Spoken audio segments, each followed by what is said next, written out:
بے شک تمہاری بعض بیویاں من تبیزیہ ہے، وَأَوْلَادَكُمْ بعض اولاد عَدُوًّا لَكُمْ میرے دشمن ہیں، فَاحْذَرُوهُمْ ان سے بچو۔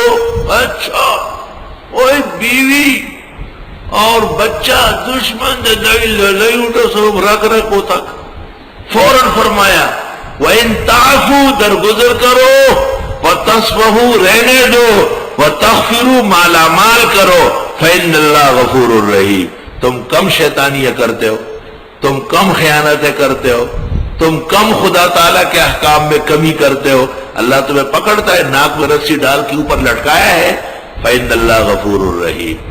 بیوی بچے جب یہ دین پر رہے ہدایت کے سچے، لیکن آپ کے تابع بن کے رہے تو اس میں خیر ہے، اور اگر آپ نے ان کا اتباع شروع کر لیا اور ان میں دینی کمزوری تھی، نتیجتاً آپ کو نقصان شدید پہنچ جائے گا۔ فطرت عورت کی کمزوری ہے، فطرت بچوں کی نادانی ہے، اس سے نقصان پیدا ہوا۔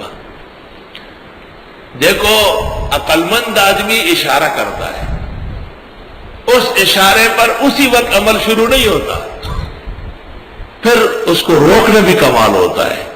فرمایا معاف کرو، درگزر کرو، بخشش کرو، اللہ بھی تو بہت کچھ معاف کر رہا ہے۔ اشارہ ہے کہ بیوی کی غلطیاں، بچوں کی غلطیاں ہر وقت سزا دینا مناسب نہیں ہے، عفو تف بھی کرو۔